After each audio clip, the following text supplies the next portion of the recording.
In Paris, Palace of Art.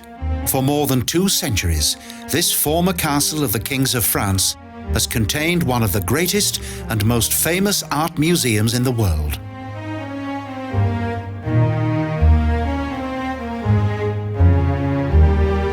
In 1989, for the 200th anniversary of the French Revolution, its entrance was given a modern and highly controversial glass pyramid.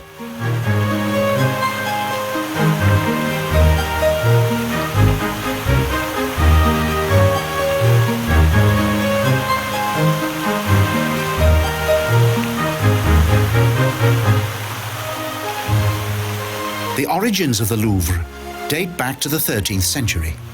Originally, the building resembled a simple fortress until King Carl V made the building his personal residence.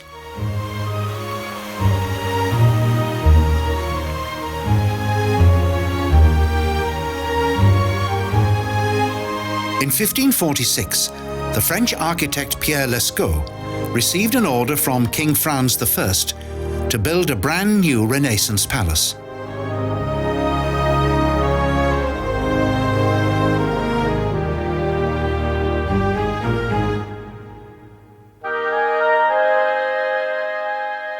Franz I was also responsible for the fact that a certain Andrea Del Sarto purchased the first art collection for the monarch while visiting Italy.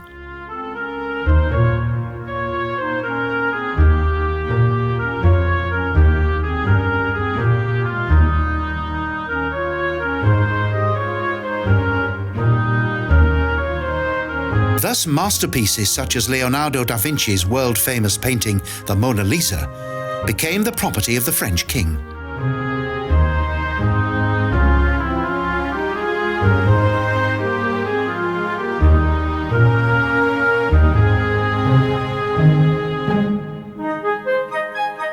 Over the years, the castle has been constantly renovated, extended, and improved. Splendid statues created by Jean Goujon adorn the facades around the Cour Carrée.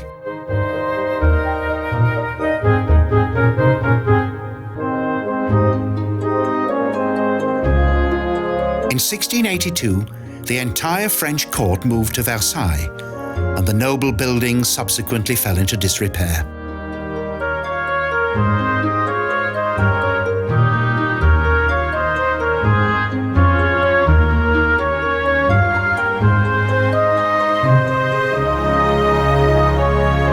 The French Revolution brought new life to the splendid building.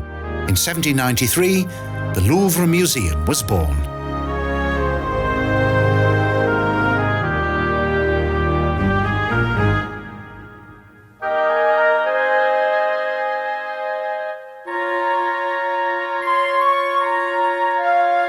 However, it was thanks to Napoleon that construction work on the Louvre was eventually resumed. Thus, a major area of the palace was fully restored.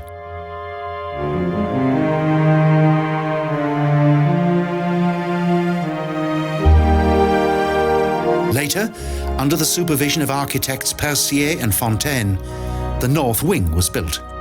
In 1852, the castle was finally completed.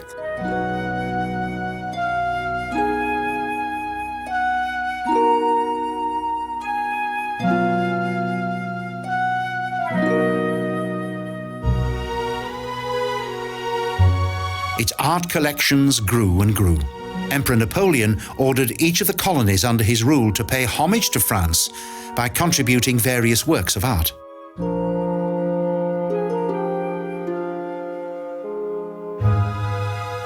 Today, the museum contains approximately 400,000 exhibits. There are a total of 7 sections that range from antiquity to the present day.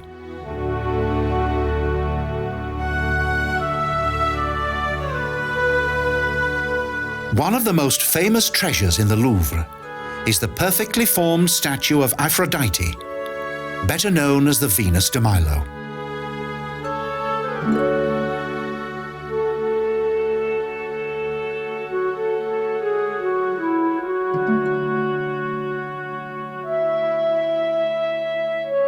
In addition to various collections from the Oriental, Greek, Roman and Etruscan periods, the Egyptian section is particularly impressive.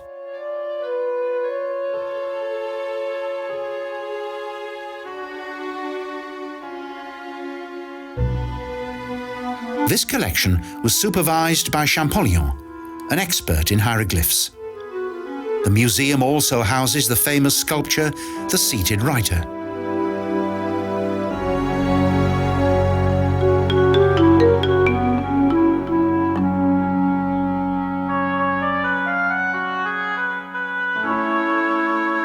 This permanent exhibition of exquisite art and craft is more like a royal treasure trove than a conventional museum.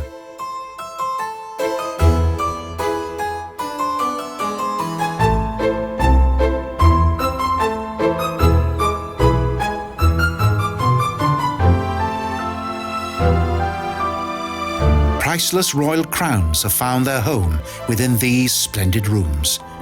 Its unique ambience transforms a visit to the Louvre into an unforgettable experience.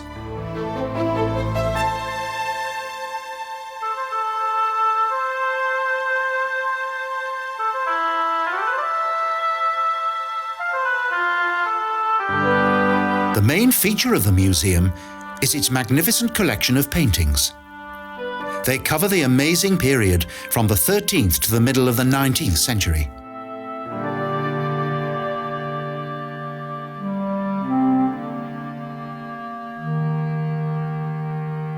The dramatic work, The Kidnap of the Sabine Women by Nicolas Poussin, is only one of numerous examples of French art.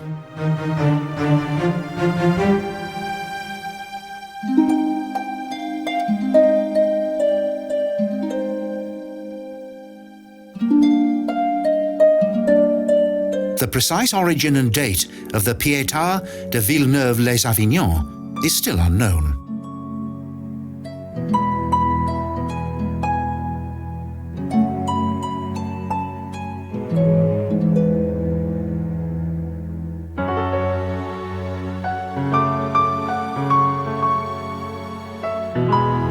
The incredible variety of exhibits is quite remarkable, and it requires far longer than a single day to enjoy the splendor of each masterpiece.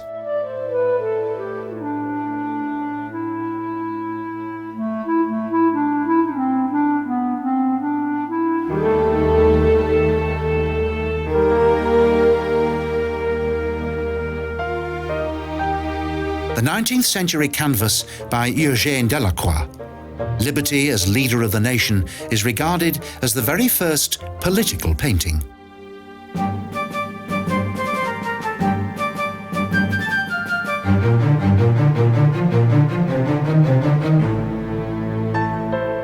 It took 3 years for artist Jacques-Louis David to complete this 54 square meter painting that depicts the solemn coronation of Napoleon.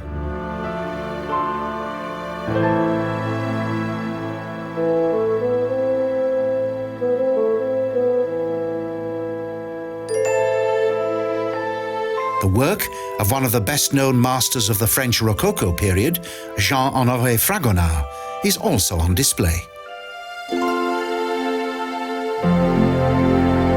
The world-famous, almost imperceptible and enigmatic smile of this young Florentine girl continues to enchant visitors from all over the world.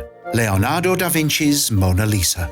Each year, almost 6 million visitors pour into the former royal residence of the Louvre, majestic home to much of the world's most treasured works of art.